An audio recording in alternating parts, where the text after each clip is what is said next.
होलिका दहन के बाद आने वाली सप्तमी को स्वर्ण नगरी में शीतला सप्तमी यानी बसौड़ा का पर्व मनाया जाता है और इस दिन शीतला माता का पूजन होता है। बासी खाने का भोग लगाया जाता है। सप्तमी से एक दिन पहले ही जैसलमेर के घरों में बसौड़ा के भोग के लिए पकवान बनने शुरू हो जाते हैं। इस रस्म की क्या विशेषता है और लोगों के लिए इसका कितना महत्व है, आके आप देखिए। राजस्थान के पर्व और परंपराएं अपने आप में अनूठे हैं।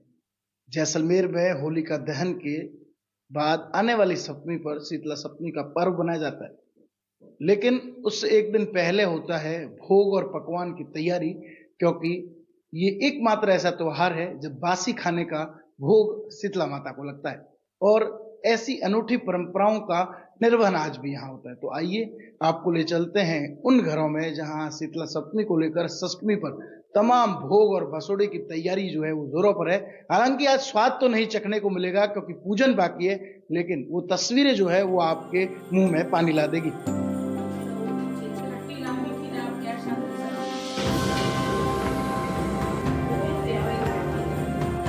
कहते हैं कि संक्रामक रोगों से मुक्ति दिलाने वाली और चेचक रोग से बचाने वाली देवी ही शीतला माता है। और सप्तमी के दिन शीतला माता को ठंडे भोजन और पकवानों का भोग लगाया जाता है, जिससे परिवार और खासकर बच्चों को होने वाले संक्रमण से माता उन्हें बचाती हैं।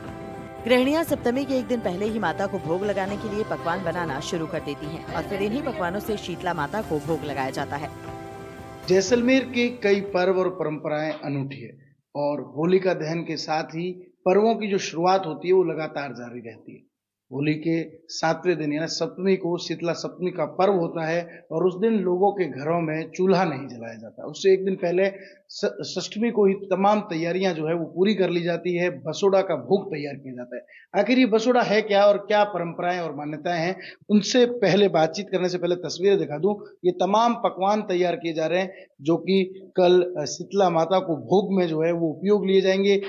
वैसे तो परंपरागत रूप से बाजरी की रोटी और राब का जो है वो भोग लगाया जाता है, करबे का भोग लगाया जाता है जिसमें चावल और दही जो है वो मिक्स कर कर रखे जाते हैं। लेकिन अब जो है वो अलग अलग परंपराएं के साथ साथ जो परिवेश बदला है उसमें और भी कई अनूठी तस्वीरें जो है वो देखने को मिलती है। यहाँ पर देखिए तैयारियां करनी शुरू कर ली गई है। कोरमे की पराठे बनते हैं, साथ ही साथ सादे पराठे और कई विभिन्न व्यंजन जो है वो बनकर तैयार किए जाते हैं। देखिए राब बन रही है जो कि भोग में सबसे खास मानी जाती है। ये बाजरी की जो आटा होता है उससे और दही से बनती है। ऐसे ही विभिन्न भोग जो है वो तैयार किए जाते हैं और सबसे जो खास है वो राजस्थान की जो यहाँ सबसे फेमस सब्जी कहें या फिर यहाँ का जो है वो विशेष मावा कहें तो अतिशयोक्ति नहीं होगी। यहाँ पर कैर सांगरी की जो सब्जी है वो बनाई जाती है। हालांकि जो पूजन में काम आते हैं उसके साथ साथ कई और पकवान बनाए जाते हैं जिसमें विशेष रूप से दही बड़ा जो है वो काफी प्रचलित रहता है। साथ ही साथ और भी कई पकवान है, लेकिन इन सब पकवानों को तैयार करने के पीछे की मान्यता क्या है और क्या पर्व ये बनाया जाता है, मेरे साथ कुछ लोग हैं उनसे बात करते हैं। क्या ये पर्व है शीतला सप्तमी का, किस तरह जो है वो ये पर्व बनाया जाता है, इसके बारे में।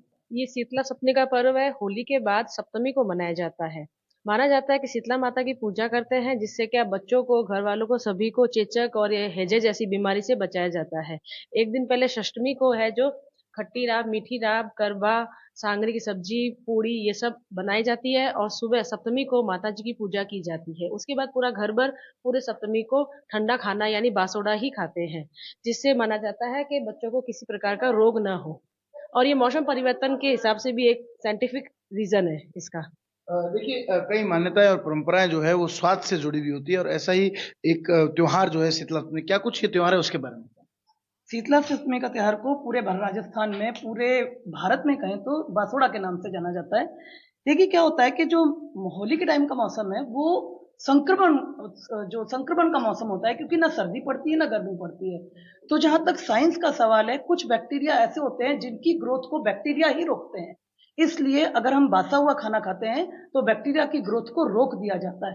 तो इसलिए शीतला सप्तमी के त्योहार का ज्यादा महत्व होता है। बाकी आपको इन्होंने अभी बताया है कि ये एक दिन बनाया जाता है सब बासा हुआ खाना और फिर दूसरे दिन इसको खाया जाता है, तो ये इसीलिए इसका ज्यादा महत्व है कि संक्रामक रोग से बचा जा सके। प्राचीन परंपराओं के मुताबिक भोग में बाजरे की रोटी, बाजरी और दही की राब चढ़ाई जाती थी, लेकिन बदलते परिवेश में बाजरी की रोटी और राब के साथ अलग अलग पकवान बनाए जाते हैं, जिसमें दही, छाछ और घी के अलग अलग पकवान शामिल होते हैं। साथ ही कई तरह की मिठाइयाँ भी बनाई जाती हैं। इनमें सबसे खास है सांगरी की सब्जी, जिसे लोंजी के नाम से भी जाना जाता है। यहाँ पे बहुत सारी चीजें बनाई जाती है, जैसे कि लौंजी है, दही बड़े है और दाल की पूड़ी है, मोगर की पूड़ी है, जो भी बनाई जाती है। स्पेशली जो अच्छे से चले पूरा एक दिन, बच्चे हर वैरायटी को टेस्ट कर पावे, थोड़ा ये खावे थोड़ा वो खावे, पूरा दिन चले, कोई गर्म आइटम नहीं खा सके बच्चे वगैरह। लौंजी जो है वो कितनी खास होती है और इसे यहाँ की भाषा में लौंजी कहा जाता है, ये होती किस चीज की सब्जी? लौंजी तो ये कैर कुमटिया जो जैसलमेर की प्रसिद्ध चीजें आइटम जो भी अपन कहते हैं, यहाँ का मावा है कह जाए, इसमें कुमटिया है, सांगरी है, कैर है, जो भी इस राजस्थान में बनती है, मतलब ये होती है।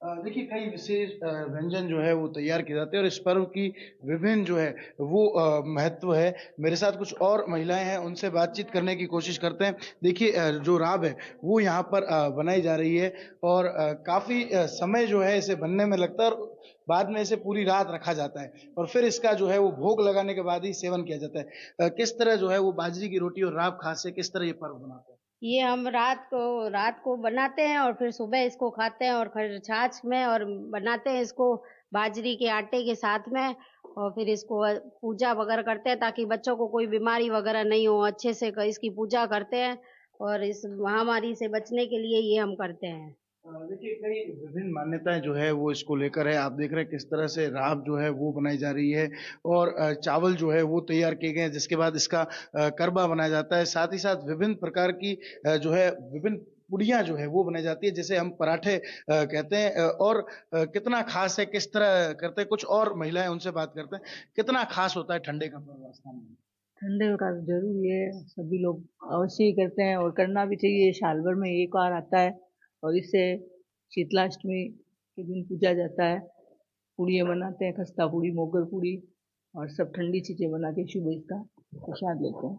देखिए अलग अलग व्यंजन जो है वो यहाँ पर तैयार किए जा रहे हैं और जो अलग अलग व्यंजन है उनको पकाया जा रहा है। कुछ और महिलाएं हैं, उनसे बातचीत करने की कोशिश करते हैं। किस तरह जो है वो ये पर्व बनाया जाता है और कितना खास होता है ये पर्व। देखिए पुड़ियाँ जो है वो अब तैयार हो चुकी है। किस तरह ये विशेष पर्व बनाया जाता है, क्या इसकी महत्ता है? इसकी महत्व ये है कि पहले कोई डॉक्टर वगैरह थे नहीं, बच्चों को जो भी घर की बीमारियां होती थी, और ये बड़े हैं, माता जी का है, तो इसलिए वो ठंडा बना के फिर वो जब ठीक हो जाते थे तो उसका भोग लगाते थे ठंडा बना के। आज भी हमारे घर में किसी को और ये बड़े निकलते हैं तो ये ठंडा बना के उसका भोग लगाते हैं। किस तरह पूजा होती है सप्तमी? सप्तमी को सुबह नहा धो के पहले ठंडे पानी से नहाते हैं और ठंडा ही खाते हैं। माता जी को पहले भोग लगाते हैं शीतला सप्तमी को, फिर बाद में। देखिए विभिन्न प्रकार के व्यंजन बनाए जाते हैं यहाँ पर। जो है वो विभिन्न जो अलग अलग प्रकार की जो पराठे हैं वो तैयार किए जा रहे हैं। अन्य व्यंजन जो है वो रसोई में तैयार किए जा रहे हैं। आप समझ सकते हैं कि किस तरह से ये पर्व जो है वो अपने आप में खास है। सुबह से ही रसोई में जो है वो तमाम जो गृहिणियां हैं वो लगी हुई है और तैयारियां जो है वो की जा रही है। और सबसे खास देखिए यहाँ की जो लौंजी है वो बनाई जाती है। कैर सांगरी की जो सब्जी है वो यहाँ पर फेमस है और इसको लेकर कहीं ना कहीं पूरे देश भर में बसोड़ा का पर्व जो है वो अष्टमी को बनाया जाता है। लेकिन जैसलमेर खासकर यहाँ षष्टमी को तमाम पकवान और भोग जो है वो तैयार किए जाते हैं। फिर सप्तमी के दिन सुबह जो है वो ठंडे पानी से ही जो है वो स्नान और तमाम कामकाज किए जाते हैं। ना तो चूल्हा शुरू किया जाता है, ना ही किसी गर्म चीज का सेवन किया जाता है और शीतला माता के मंदिर से जो है इसकी पूजा की जाती है। वहीं कई लोग अपने घरों में भी जो है वो मटकी रखने का जो स्थान है वहां पर पूजा करते हैं, अर्चना करते हैं और माता से अरदास करते हैं कि उन्हें परिवार और खासकर जो बच्चे हैं उन्हें चर्म रोग जैसी जो संक्रमण वाली बीमारी है उनसे बचाए रखे। और मान्यता है कि भोग लगाकर इसका सेवन करने से जो है वो इन बीमारियों से बचा जाता है और शीतला माता जो है इन सारी बीमारियों की जो जड़ है वो संक्रमण है, संक्रमण को जो है वो रोकती है। और जो इन दिनों में मौसम परिवर्तन होता है कहीं ना कहीं उससे भी साइंटिफिक रीजंस जो है वो भी इससे जोड़कर देखा जाता है। और ये पर्व जैसलमेर में काफी खास है और देश भर में इसे बसुड़ा के नाम से जाना जाता है और अष्टमी के दिन बनाया जाता है। श्रीकांत यास, एनडीटीवी, जैसलमेर।